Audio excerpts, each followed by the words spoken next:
You will remember that Ruth chapter 2 ends rather ominously, as it reminds us that gleaning was only a temporary solution to the widow's problem of lack of security. Naomi's prayer that Ruth would find rest in the home of another husband has not yet been answered. While Ruth was gleaning from dawn to dusk, Naomi decided that she needed to take matters into her own hands. She came up with a bold and dangerous plan that she hoped would encourage Boaz to do the right thing and act as Ruth's guardian redeemer.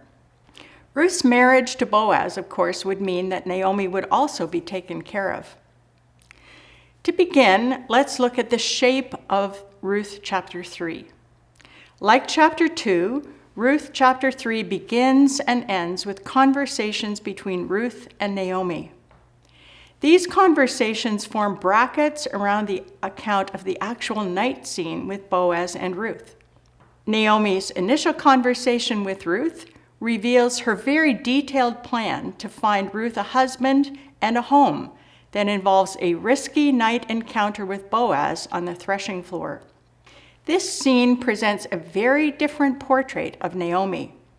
No longer bitter or self-absorbed, Naomi takes on her responsibilities as head of what was an unsustainable little family unit of two widows that needed the protective care of their kinship group.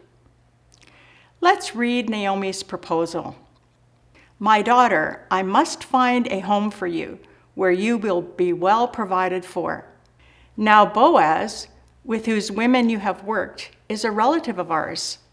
Tonight he will be winnowing barley on the threshing floor.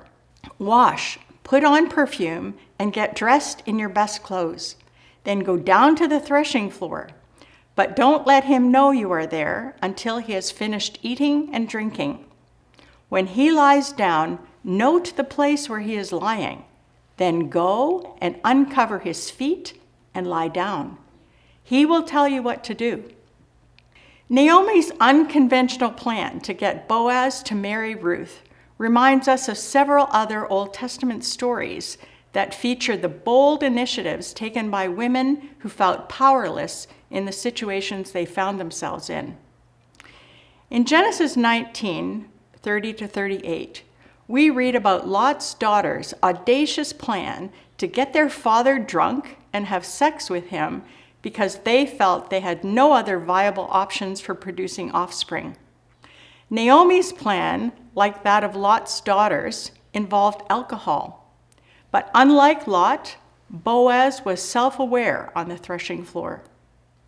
In Genesis 38, we read about the widow Tamar, who also came up with an audacious plan to make her father-in-law do the right thing. Tamar's plan involved dressing as a prostitute to lure her father-in-law into a sexual encounter.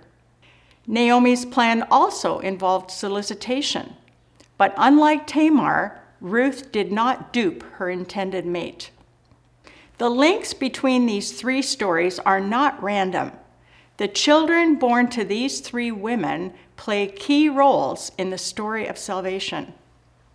Moab, the son of one of Lot's daughters, was Ruth's ancestor. Perez, Tamar's son, was Boaz's forefather. And Ruth and Boaz's son Obed was David's grandfather, and Ruth, of course, is named in Jesus' genealogy in Matthew. Naomi's plan was meant to set in motion the answer to her earlier prayer that the Lord grant Orpah and Ruth rest in the home of another husband. Naomi obviously wanted the best for her daughter-in-law Ruth, and she thinks that the relative of her husband, who has been consistently generous, protective, and accepting, is the man Ruth should marry.